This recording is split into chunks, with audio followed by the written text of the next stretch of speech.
Salut les investisseurs, dans cette vidéo, on va analyser ensemble la première banque américaine, JP Morgan Chase. Pensez à vous abonner à la chaîne si ce n'est pas déjà fait et on commence tout de suite avec le cours de l'action. Donc, on a quand même pas mal décroché depuis les 280 $ en janvier.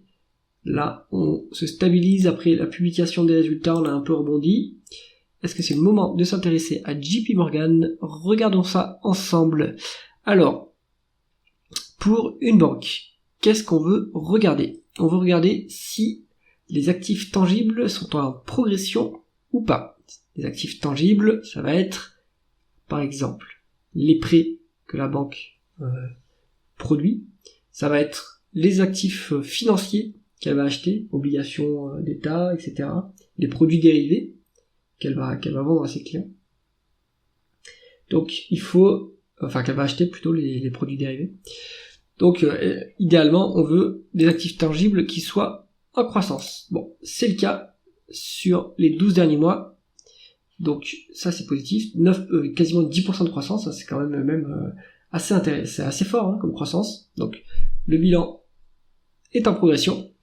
Ce qu'on peut regarder, ce sont les dépôts bancaires. C'est-à-dire que les clients, l'évolution des dépôts des clients, là, ça stagne. Donc, on n'arrive pas à conquérir des nouvelles parts de marché chez JP Morgan, en tout cas en termes de clients, de déposants. Bon, c'est pas uniquement l'activité c'est pas uniquement la source de financement de la banque, mais c'est quand même intéressant de collecter des nouveaux dépôts. Maintenant, JP Morgan est tellement énorme comme banque que le marché, qu'elle a saturé le marché, donc difficile de capter les nouveaux dépôts. Ensuite, ce qu'on va regarder, c'est la dépendance au taux d'intérêt.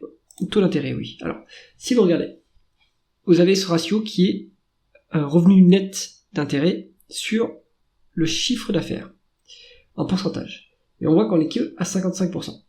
Ça veut dire que on n'est pas on va dire à ce niveau-là, on n'est pas si sensible que ça à l'évolution des taux d'intérêt. Ça veut dire également qu'on a d'autres sources de revenus. Ça va être des commissions, ça va être du service qu'on vend à ses clients, et donc ça permet de diversifier aussi la source de revenus. Ça c'est très bien. Surtout que là que les taux d'intérêt sont en train de baisser, alors beaucoup moins vite aux États-Unis qu'en Europe, mais ça baisse quand même, donc c'est bien d'avoir d'autres sources de revenus. Ensuite, ce qu'on va regarder, c'est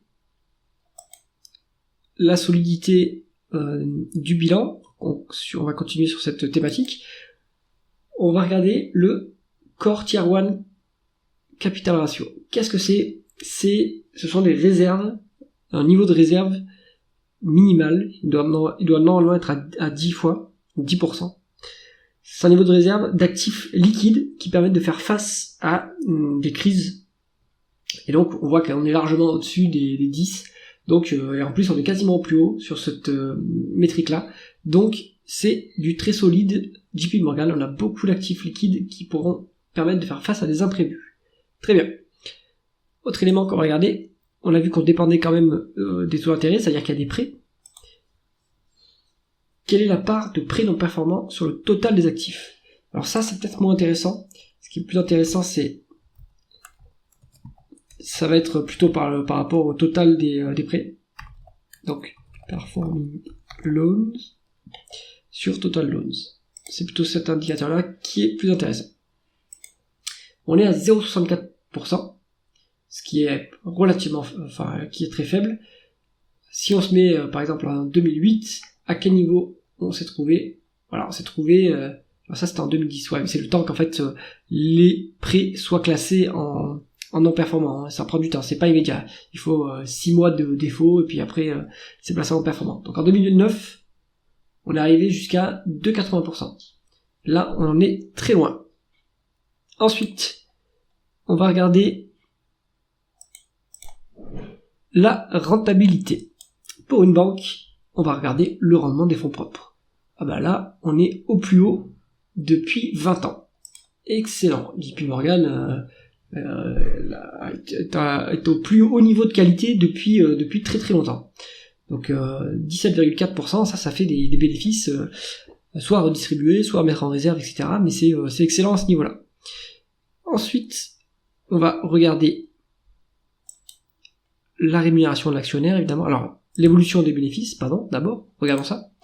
On va regarder en croissance annualisée, on a 19% de croissance des bénéfices, donc c'est normal, hein, ça suit en fait le rendement des fonds propres. Hein. Théoriquement, le rendement des fonds propres, le bénéfice net va correspondre sur la longue route au niveau du rendement des fonds propres. L'évolution des bénéfices nets va correspondre au niveau du rendement des fonds propres. 19%. Donc, forte progression des bénéfices, ça c'est excellent. Qu'en est-il de la rémunération de l'actionnaire? Alors, on se met les bénéfices, mais on se les met en as reported sur une année complète. Dividendes, actions, nombre d'actions et rendement de l'actionnaire.